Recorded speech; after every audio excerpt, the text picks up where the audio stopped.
ಎಲ್ಲರಿಗೂ ನನ್ನ ನಮಸ್ಕಾರ. ಜೈ ಜವಾನ್ ಜೈ ಕಿಸಾನ್. ಉತ್ತರ ಕರ್ನಾಟಕದಲ್ಲಿ ನಡೆಯುತ್ತಿರುವ ಕಬ್ಬು ಬೆಳೆಗಾರರ ಹೋರಾಟದ ಬಗ್ಗೆ ಒಂದೆರಡು ನಾನು ಅನಿಸಿಕೆಯನ್ನು ಹೇಳಬಯಸ್ತಾನು. 30 ತಾರೀಕು ಹೋರಾಟ ಚಾಲು ಆಗೈತಿ.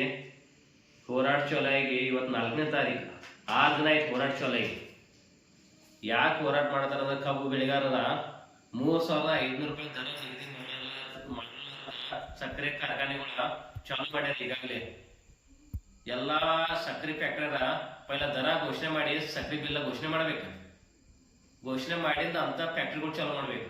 ಆದ್ರೆ ಫ್ಯಾಕ್ಟ್ರಿಗಳು ಹೆಂಗ್ ಮಾಡ್ಯಾರ ಅಂದ್ರೆ ಎಲ್ಲ ರಾಜಕಾರಣಿಗಳ ಸಕ್ಕರೆ ಕಬ್ಬಿನ ಬಿಲ್ ಘೋಷಣೆ ಮಾಡೋದ್ರ ಫ್ಯಾಕ್ಟ್ರಿ ಚಾಲು ಮಾಡ್ಯಾರ. ಯಾಕಂದ್ರೆ ರೈತ ಬೆಳೆದ ಕಬ್ಬಿಗೆ ಬೆಳೆನೇ ಇಲ್ಲ.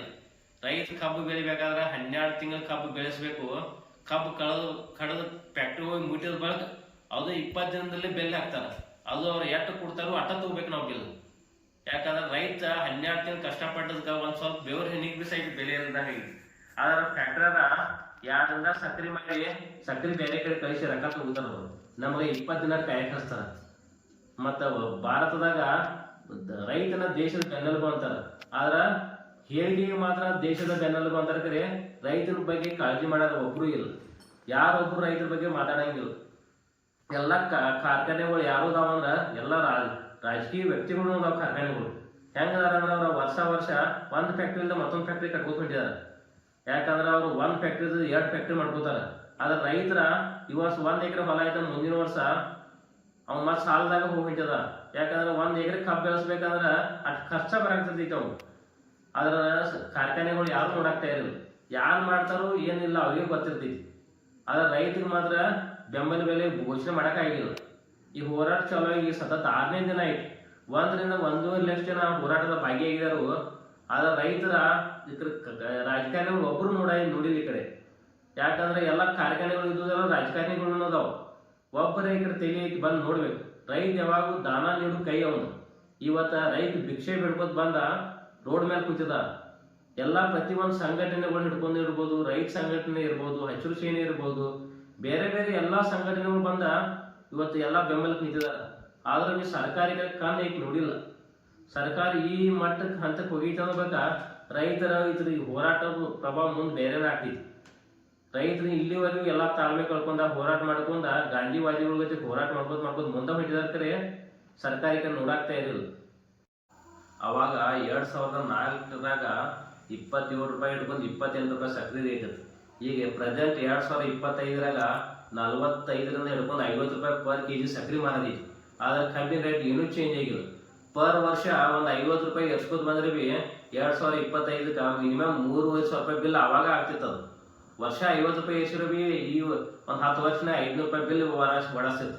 ಆದ್ರೆ ಕಾರ್ಖಾನೆಗಳು ಏನು ಮಾಡಾಕ್ತಾ ಇರಲಿಲ್ಲ. ಕಾರ್ಖಾನೆಗಳು ಉತ್ಪನ್ನ ಎಷ್ಟು ಉತ್ಪನ್ನ ಆಗ್ತೈತಿ ಅಂದ್ರೆ ಹಾರಿಗೂ ಬೂದಿ ಮಾತ್ರ ಅಟ್ಟ ಕಾರ್ಖಾನೆಗೆ ಲಾಸ್ ಐತಿ. ಹೊರತಾಗಿ ಇಲ್ಲಿ ಏನು ಫ್ಯಾಕ್ಟ್ರಿ ಏನು ಬೆಳೆದಿಲ್ಲ, 1 ರೂಪಾಯಿ ದುಡ್ಡು ಸಹಿತ ವೇಸ್ಟ್ ಆಗಂಗಿಲ್ಲ.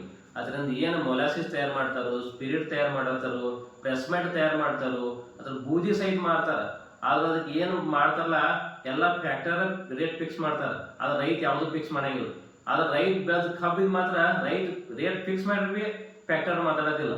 ಇದು ಫ್ಯಾಕ್ಟ್ರಿ ತಪ್ಪು ರೈತರ ತಪ್ಪು ಗೊತ್ತಾಗೋದಿಲ್ಲ. ರೈತ ಏನು ಮಾಡ್ತೈತಿ, ಕಬ್ಬು ಬೆಳೆಸಿ ಫ್ಯಾಕ್ಟರಿಗೆ ಕೊಡೋದೈತಿ. ಫ್ಯಾಕ್ಟರಿನೇ ಎಲ್ಲ ಬೆಳ್ಕೋತ ಹೊಡ್ಯಾರ. ಹೊರತಾಗಿ ರೈತ ಏನು ಬೀಳಾಕ್ತಿಲ್ಲ.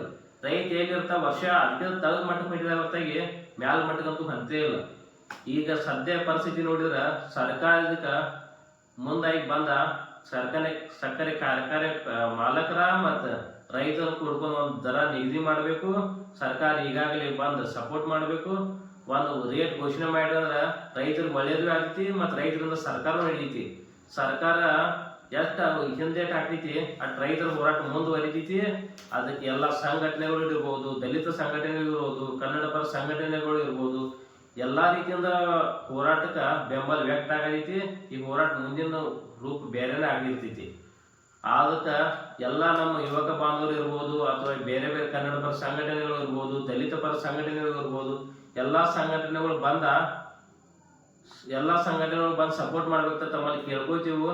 ಮತ್ತು ಈಗಿನ ರೇಟ ಆಗಿನ ರೇಟ ಒಂದು ಗೊಬ್ಬರ ರೇಟ್ ವಿಚಾರ ಮಾಡಿ ನೋಡ್ರಿ ರೈತರು.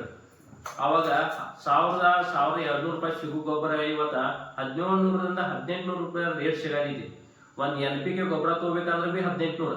ಒಂದು MOP ಪೊಟೇಶ್ ತಗೋಬೇಕಂದ್ರೆ 1850 1900 ರೂಪಾಯಿ ರೇಟ್ ಐತಿ. ಒಂದು ಯೂರಿಯಾ ಚೀಲ ತಗೋಬೇಕಂದ್ರೆ 300 ರೂಪಾಯಿ. ಆದ್ರೆ ರೈತರಿಗೆ ಏನು ಉಳಿದೈತಿ? ಎಲ್ಲ ಜೈವಿಕ ಗೊಬ್ಬರನ ಹಾಕಬೇಕು, ರಸಗೊಬ್ಬರನ ಹಾಕಬೇಕು, ರಾಸಾಯನಿಕ ಗೊಬ್ಬರನೂ ಹಾಕೋಬೇಕು. ಪ್ರತಿ ಒಂದೆಲ್ಲ ಗೊಬ್ಬರ ಎಷ್ಟು ಜಾಸ್ತಿ ಆಗ್ಯಾವ, ಕೀಟನಾಶಕ ಔಷಧ ಸಹಿತ ಜಾಸ್ತಿ ಆಗಿರೋ. ಆದ್ರೆ ರೈತ ಬೆಳೆದ ಬೆಲೆಗೆ ಇನ್ನ ತನಕ ರೇಟ್ ಯಾರು ಜಾಸ್ತಿ ಮಾಡತ್ತಿಲ್ಲ. ರೈತರನ್ನು ಬೇರೆ ಭಾಳ ಕೇಳತ್ತಿಲ್ಲ. 1 kg ಒಂದು 50 ಪೈಸೆ ಕೇಳತ್ತಾರ. 1 kg 50 ಪೈಸೆ ಕೊಟ್ಟರೆ ಫ್ಯಾಕ್ಟ್ರಿ ಲಾಸ್ ಆಗಂಗಿಲ್ಲ, ಗೋರ್ಮೆಂಟ್ ಲಾಸ್ ಆಗಂಗಿಲ್ಲ. ಗೋರ್ಮೆಂಟ್ ಪರ್ ಟನ್ನದಿಂದ 5 ರಿಂದ 10 ಸಾವಿರ ರೂಪಾಯಿ ಟ್ಯಾಕ್ಸ್ ಓದಿತಿ. ವರ್ಷಕ್ಕೆ ಕಬ್ಬು ಬೆಳೆಗಾರದಿಂದ 1 ಲಕ್ಷ ಕೋಟಿ ರೂಪಾಯಿ ಟ್ಯಾಕ್ಸ್ ಓದಿತಿ ಗೋರ್ಮೆಂಟ್ಗೆ. ಆದ್ರೆ ಗೋರ್ಮೆಂಟ್ ಬಿ ಕಣ್ಣು ತೆಗದ ಅದ್ರ ಸ್ವಲ್ಪ ಜನ ಸ್ವಲ್ಪ ದುಡ್ಡು ರೈತರು ಕೊಟ್ರೆ ರೈತರು ಭಾಳ ಅನುಕೂಲ ಆಗೈತಿ. ರೈತರು ಅದ ದುಡ್ಡು ಮೇಲೆ ಜೀವನ ಮಾಡ್ತಾರೆ. ಆದ್ರೆ ರೈತ ಎಲ್ಲರೂ ರೈತರು ಒಕ್ಕಟ್ಟಾಗಿ ಎಲ್ಲರೂ ಒಂದಾದ್ರೆ ಸರ್ಕಾರನ ಅಳಿಗಾಡಿಸೋ ಶಕ್ತಿ ರೈತರ ಮುಂದೆ ಐತಿ. ಸರ್ಕಾರ ಚೇಂಜ್ ಮಾಡೋ ಶಕ್ತಿ ರೈತರಿಗೂ ಐತಿ. ರೈತರ ಗತ್ತ ಸರ್ಕಾರಕ್ಕೆ ಗೊತ್ತೈತಿ. ಸರ್ಕಾರ ರೈತರ ಮೇಲೆ ಐತಿ. ರೈತ ಏನ್ ಮಾಡಬೇಕು? ಇದೊಂದು ಸದಾವಕಾಶ ಸಿಕ್ಕೈತಿ, ಎಲ್ಲರೂ ಬಳಸ್ಕೊಂಡ ಎಲ್ಲರೂ ಪ್ರತಿಯೊಂದು ಊರಿಂದ 500 ಜನ ಎಲ್ಲ ಬಂದ ಒಗ್ಗಟ್ಟಾಗ್ರೆ. ಈಗ ಈ ಕಾಲ ಇನ್ಕತಕ ಇರ್ಲಿಲ್ಲ, ಈ ಕಾಲ ಬಂದೈತಿ. ಈ ಕಾಲ ಬಂದಾಗಿದ್ನ ಎಲ್ಲರೂ ಸರಿಯಾಗಿ ಉಪಯೋಗ ಮಾಡ್ಕೋರಿ. ಎಲ್ಲರೂ ಈ ಸಲ ಒಗ್ಗಟ್ಟಾದ್ರೆ ನೀವು ಏನ್ ದರ ನಿಗದಿ ಮಾಡ್ತಿಲ್ಲ ಅದ್ರ ಪ್ರಕಾರ ನಿಮ್ಗೆ ಫ್ಯಾಕ್ಟರಿ ಬಂದು ಕೊಡ್ತಾರೋ. ಎಲ್ಲರೂ ಒಗ್ಗಟ್ಟಾಗಿರ್ಲು ಅಂತ ಹೇಳ್ಕೊತ ನಾನು 2 ಮಾತು ಮುಗಿಸ್ತಾನ.